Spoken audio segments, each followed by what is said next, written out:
कानपुर शहर से करीब 40 किलोमीटर दूर पश्चिम में थाना बिल्हौर के तहत एक गांव है अलोलापुर। ज्ञान सिंह कमल इसी गांव के रहने वाले थे। उनके परिवार में पत्नी गीता कमल के अलावा दो बेटे विकास, आकाश तथा दो बेटियां शोभा व विभा थीं। ज्ञान सिंह कमल किसान थे। उनके पास 10 बीघा उपजाऊ भूमि थी, जिसमें अच्छी पैदावार होती थी। कृषि उपज से ही वह परिवार का भरण पोषण करते थे। नमस्कार दोस्तों, मैं सरोज कुमार। आज की कहानी उत्तर प्रदेश के कानपुर की है। तो चलिए जानते हैं इस वीडियो में इस केस के बारे में। ज्ञान सिंह का बेटा विकास अपने भाई बहनों में सबसे बड़ा था। इंटरमीडिएट पास करने के बाद उसने नौकरी पाने के लिए दौड़ धूप की, लेकिन जब नौकरी नहीं मिली तो वह पिता के कृषि कार्य में हाथ बंटाने लगा। उसने ट्रैक्टर चलाना सीख लिया था। ट्रैक्टर से वह अपनी खेती तो करता ही था, दूसरे काम कर वह अतिरिक्त आमदनी भी करता था। विकास किसानी का काम जरूर करता था, लेकिन ठाट बाट से रहता था। ज्ञान सिंह के घर से चंद कदम दूर सुरेश कमल का घर था। उसके परिवार में पत्नी ममता के अलावा दो बेटियां आरती, प्रीति तथा एक बेटा नंदू था। सुरेश और ज्ञान सिंह एक ही कुब्बे के थे और रिश्ते में भाई थे। सुरेश भी किसान था। उसकी आर्थिक स्थिति कमजोर थी, लेकिन दोनों में खूब पटती थी। दोनों का एक दूसरे के घर आना जाना लगा रहता था। रस सुख दुख में एक दूसरे का साथ देते थे। दोनों परिवारों के बच्चों का बचपन भी साथ साथ खेलते बीता था। विकास को बचपन से ही चाचा सुरेश कमल की बेटी आरती से बहुत लगाव था। आरती भी विकास के साथ ज्यादा खेलती थी। दोनों के इस लगाव पर घर वालों ने कभी ध्यान नहीं दिया, क्योंकि बच्चे अक्सर इसी तरह खेलते हैं। बचपन के दिन गुजर जाने के बाद विकास और आरती ने जवानी की दहलीज पर कदम रखा तो उनके बीच का लगाव पहले की ही तरह बना रहा। लेकिन उनके नजरिए में बदलाव जरूर आ गया था। अब उनकी चंचलता खामोशी के साथ दूसरा मुकाम अख्तियार कर चुकी थी। उनके दिल में प्यार के बीज अंकुरित हो चुके थे। इसलिए अब जब भी उन्हें मौका मिलता, वे प्यार भरी बातें करते। आरती की आंखों के सामने जब भी विकास होता, वह उसी को देखा करती। उस पल उसके चेहरे पर जो खुशी होती थी, कोई भी देखकर भांप सकता था कि दोनों के बीच जरूर कुछ चल रहा है। विकास को भी उसका इस तरह से देखना भाता था, क्योंकि उसका दिल भी तो आरती के प्यार का मरीज था। दोनों की आंखों में एक दूसरे के लिए प्यार साफ झलकता था। वे इस बात को महसूस भी करते थे, लेकिन दिल की बात एक दूसरे से कह नहीं पा रहे थे। प्यार का किया इजहार एक दिन विकास आरती के घर पहुंचा तो उस समय वह घर में अकेली थी। आरती को देखते ही उसका दिल तेजी से धड़क उठा। उसे लगा कि दिल की बात कहने का उसके लिए यह सबसे अच्छा मौका है। आरती उसे कमरे में बिठाकर फटाफट 2 कप चाय बना लाई। चाय की चुस्कियों के बीच दोनों बातें करने लगे। अचानक विकास गंभीर होकर बोला, आरती, मुझे तुमसे एक बात कहनी है। कहो, क्या कहना चाहते हो? आरती भी गंभीर हो गई। आरती, मैं तुमसे प्यार करता हूं। यह प्यार आज का नहीं, बरसों का है, जो आज किसी तरह हिम्मत जुटाकर कह पाया हूं। यह आंखें सिर्फ तुम्हें देखना पसंद करती हैं। मैं तुम्हारे प्यार में इतना दीवाना हो चुका हूं कि अगर तुमने मेरा प्यार स्वीकार नहीं किया तो मैं पागल हो जाऊंगा। आखिर विकास ने दिल की बात कह ही दी, जिसे सुनकर आरती का चेहरा शर्म से लाल हो गया। पलकें झुक गईं। होठों ने कुछ कहना चाहा, लेकिन जुबान ने साथ नहीं दिया। आरती की हालत देखकर विकास बोला, कुछ तो कहो आरती, क्या मैं तुमसे प्यार करने लायक नहीं हूं? कहना जरूरी है क्या? तुम खुद को दीवाना कहते हो और मेरी आंखों में बसी चाहत को नहीं देख सकते। जो हाल तुम्हारा है वही मेरा भी है। मैंने भी तुम्हें बहुत पहले से दिल में बसा लिया है। डरती थी कि कहीं ये मेरा एक तरफा प्यार ना हो। आरती ने भी चाहत का इजहार कर दिया। आरती की बात सुनकर विकास खुशी से झूम उठा। उसे लगा कि सारी दुनिया की दौलत आरती के रूप में उसकी झोली में आकर समा गई है। दोनों के बीच प्यार का इजहार हो गया तो फिर एकांत में मिलने जुलने का सिलसिला शुरू हो गया। दोनों गांव के बाहर सुनसान जगह पर मिलने लगे। वे एक दूसरे पर जमकर प्यार बरसाते और हमेशा एक दूसरे का साथ निभाने की कस्में खाते। जैसे जैसे समय बीतता गया, दोनों की चाहत बढ़ती और प्रगाढ़ होती गई। घर वालों को उन पर किसी तरह का शक इसलिए नहीं हुआ क्योंकि दोनों पारिवारिक रिश्ते में भाई बहन थे। इसी रिश्ते की आड़ में वे घर वालों को बेवकूफ बनाते रहे। उनके बीच जो प्यार उपजा था, वह भाई बहन के रिश्ते को भूल गया था। मर्यादाओं में रहते हुए वे जीवन के हसीन ख्वाब देखने लगे थे, लेकिन उनके संबंध ज्यादा दिनों तक छिपे ना रह सके। एक दिन आरती की मां ममता ने उसकी और विकास की बातें सुन लीं। इसके बाद वह आरती और विकास के ज्यादा मिलने का मतलब समझ गई।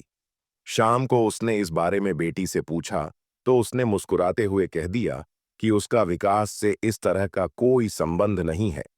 ममता ने भी जमाना देखा था। वह समझ गई कि बेटी झूठ बोल रही है। इसलिए उसने उससे सख्ती से पूछताछ की, तो आरती को सच उगलना ही पड़ा। उसने डरते डरते कह दिया कि वह विकास से प्यार करती है। इसके बाद ममता का गुस्सा फट पड़ा। वह आरती की पिटाई करते हुए बोली, कुलक्षणी, तुझे शर्म नहीं आई? जानती है वह तेरा क्या लगता है? कम से कम अपने रिश्ते का तो लिहाज किया होता। मम्मी, वह कोई सगा भाई थोड़े ही है, और जब प्यार होता है तो वह रिश्ता नहीं देखता। हम दोनों ही एक दूसरे को चाहते हैं, आरती ने रोते हुए कहा। अच्छा, बहुत जुबान चल रही है, अभी खींचती हूं तेरी जुबान, कहते हुए ममता ने उस पर लात और थप्पड़ों की बरसात कर दी। लेकिन आरती यही कहती रही कि चाहे वह उसे कितना भी मार ले, वह विकास को नहीं छोड़ेगी। आरती की पिटाई करते करते जब ममता हाँफने लगी, तो एक ओर बैठकर उसे भला बुरा कहने लगी। साथ ही उसने धमकी दी, आने दे तेरे बाप को, वहीं तेरी ठीक से खबर लेंगे। बहुत उड़ने लगी है ना तू, अब तेरे पर कतरने ही पड़ेंगे। आरती सुबकती रही। शाम को जब सुरेश आया तो ममता ने सारी बात उसे बता दी। सुरेश को गुस्सा तो बहुत आया, लेकिन उसने समझदारी से काम लिया। उसने उसे दूसरे कमरे में ले जाकर समझाया। उसे भाई बहन के रिश्ते की गहराई बताते हुए कहा कि उसके इस कदम से गांव में रहना दूभर हो जाएगा। किसी के सामने वह सिर तक नहीं उठा सकेगा। पिता के समझाने का हुआ असर वादा कर चुकी थी। अब उसके सामने एक ओर पिता की इज्जत थी, तो दूसरी ओर वह प्यार था, जिसके लिए वह कुछ भी करने का वादा कर चुकी थी। अंत में वह इस नतीजे पर पहुंची कि वह घर वालों की इज्जत के लिए अपने प्यार को एक सपने की तरह भुलाने की कोशिश करेगी। इसलिए उसने पिता से वादा कर लिया कि अब वह विकास से नहीं मिलेगी। यह बात करीब 1 साल पहले की है। आरती की पिटाई वाली बात विकास को पता चल चुकी थी। उसके मन में इस बात का डर था कि कहीं चाचा सुरेश यह शिकायत उसकी मां से ना कर दें। इसी डर की वजह से उसने आरती के घर जाना बंद कर दिया। दूसरी ओर आरती उसे भुलाने की कोशिश करने लगी थी। इसलिए उसने भी विकास की देहरी नहीं लांघी। लेकिन यह सिलसिला ज्यादा दिनों तक कायम नहीं रह सका, क्योंकि दोनों लंबे समय से एक दूसरे को प्यार करते आ रहे थे। इसलिए उनकी यादें जहन में घूम रही थीं, जो उन्हें विचलित कर रही थीं। विकास का मन आरती से मिलने को विचलित था, लेकिन समस्या यह थी कि वह उससे कैसे मिले। आरती का व्यवहार देखकर उसके घर वालों ने यही समझा कि वह विकास को भूल चुकी है। इसलिए उन्होंने उस पर निगरानी बंद कर दी। एक दिन आरती घर में अकेली थी, तो विकास उससे मिलने पहुंच गया। अचानक घर में विकास को देखकर आरती बोली, तुम यहां क्यों आ गए? कोई आ गया तो मुसीबत खड़ी हो जाएगी। मैं तुमसे सिर्फ यह पूछने आया हूं कि तुम मुझे इतनी जल्दी भूल कैसे गईं? विकास ने पूछा। भूली नहीं हूं, मजबूरी है। मेरी जगह तुम होते तो तुम भी यही करते, आरती ने कहा। आरती की इस बात से विकास खुश हो गया और उसने आरती को झट से अपने गले लगाकर कहा, तुम चिंता मत करो, मैं मुलाकात का कोई ना कोई रास्ता निकाल लूंगा। प्रेमी से मिलने के बाद आरती अपने पिता से किए गए वादे को भूल गई। वह भी विकास से खूब बातें करना चाहती थी, लेकिन उसे इस बात का डर था कि कहीं उसकी मां या पिता ना आ जाए। इसलिए उसने विकास से कहा, विकास, इससे पहले कि यहां कोई आ जाए तुम चले जाओ। विकास वहां से चला गया। प्रेमिका से मिलकर उसे बड़ा सुकून मिला था। 2 से 3 दिन बाद उसने एक मोबाइल फोन खरीदकर आरती को दे दिया। इसके बाद आरती चोरी छिपे विकास से बातें करने लगी। इससे उनके मिलने में आसानी हो गई। इस तरह उनका प्यार पहले की तरह ही चलने लगा। लेकिन उनका चोरी छिपे मिलने मिलाने का यह खेल ज्यादा दिनों तक नहीं चल सका। एक रात अचानक आरती की मां ममता की आंखें खुलीं, तो उसने आरती को चारपाई से गायब पाया। बेटी की तलाश में वह छत पर पहुंची, तो वह वहां उसे कुर्सी पर बैठी देखकर चौंकी। मां की आहट पाते ही आरती ने प्रेमी से चल रही बातचीत बंद कर दी और मोबाइल फोन छिपाने लगी।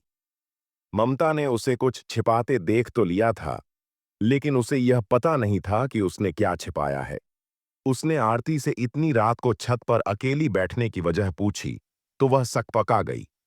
तब उसने पूछा, तूने अभी क्या छिपाया है? दिखा। कुछ नहीं छिपाया है मम्मी, आरती घबरा कर बोली। ममता ने कोई चीज रखते हुए देखा था।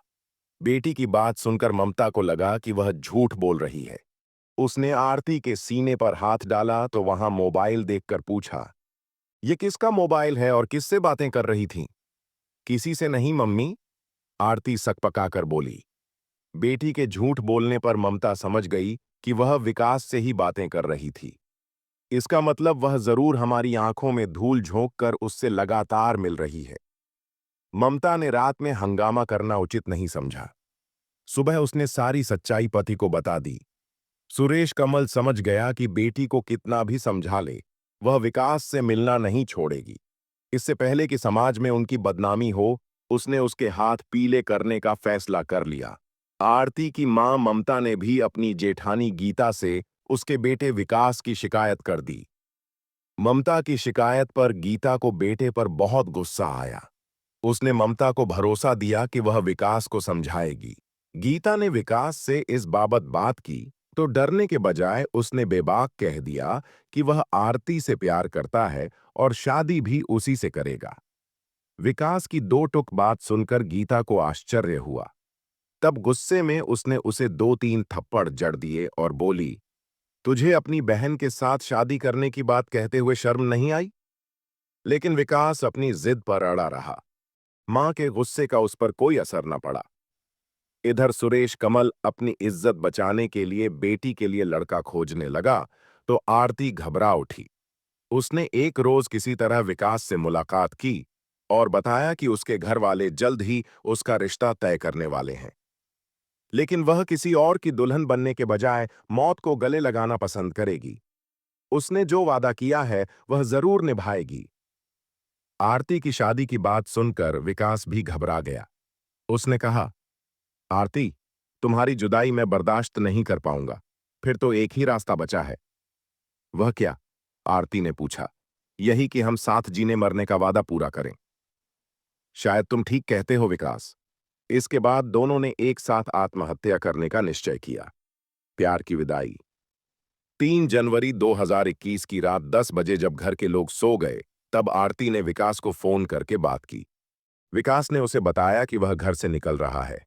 वह गांव के बाहर अनिल के बाग में उसका इंतजार करेगा।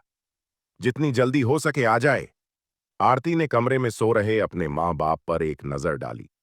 फिर चुपके से दरवाजे की कुंडी खोलकर घर के बाहर आ गई और तेज कदमों से अनिल के बाग की ओर चल पड़ी। कुछ देर बाद वह बगीचे में पहुंची, तो आम के पेड़ के नीचे विकास उसका इंतजार कर रहा था। पेड़ के नीचे कुछ देर तक दोनों बातें करते रहे। उसके बाद विकास ने पेड़ की डाल में रस्सी बांधकर 2 फंदे बनाए। फिर एक एक फंदा गले में डालकर दोनों फांसी के फंदे पर झूल गए। इधर सुबह ममता की आंखें खुलीं, तो आरती को चारपाई पर ना पाकर उसका माथा ठनका। उसने घर बाहर आरती की खोज की, लेकिन कुछ पता न चला। उसने सोचा, कहीं विकास आरती को बहला फुसलाकर भगा तो नहीं ले गया। वह विकास के घर जा पहुंची। विकास भी घर से गायब था। अब दोनों के घर वाले विकास और आरती की खोज करने लगे। ज्ञान सिंह, सुरेश अपने साथियों के साथ दोनों की तलाश में गांव के बाहर अनिल के बाग में पहुंचे, तो उनके मुंह से चीख निकल गई। विकास और आरती पेड़ की डाल से बंधी रस्सी के सहारे फांसी के फंदे पर झूल रहे थे। इसके बाद तो पूरे गांव में सनसनी फैल गई। देखते ही देखते सैकड़ों लोग घटनास्थल पर आ गए। ममता और गीता अपने बच्चों को फांसी के फंदे पर झूलता देखकर फफक कर रो पड़ीं। इसी बीच गांव के किसी युवक ने थाना बिल्हौर पुलिस को सूचना दे दी। सूचना पाते ही थाना प्रभारी प्रेम नारायण वाजपेयी घटनास्थल आ गए।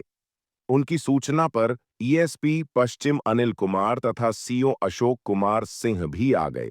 पुलिस अधिकारियों ने घटनास्थल का बारीकी से निरीक्षण किया तथा दोनों के घर वालों से पूछताछ की। मृतक विकास की उम्र 22 वर्ष के आसपास थी तथा मृतिका आरती की उम्र 20 साल थी। निरीक्षण के बाद दोनों शवों को फांसी के फंदे से उतारकर पोस्टमार्टम के लिए हैलट अस्पताल भिजवा दिया गया। थाना प्रभारी प्रेम नारायण वाजपेयी को पूछताछ से पता चला कि विकास और आरती प्रेमी प्रेमिका थे। घर वालों को उनका रिश्ता मंजूर ना था, अतः दोनों ने आत्महत्या कर ली। थाना प्रभारी वाजपेयी ने आत्महत्या प्रकरण को थाने में दर्ज तो किया, लेकिन दोनों की मौत हो जाने से प्रकरण को बंद कर दिया गया। कथा पुलिस सूत्रों पर आधारित। अगर दोस्तों आपको हमारी वीडियो अच्छी लगी हो तो वीडियो को लाइक और चैनल को सब्सक्राइब जरूर कर लें और कमेंट करके जरूर बताएं कि आप हमारी वीडियो कहां से देख रहे हैं।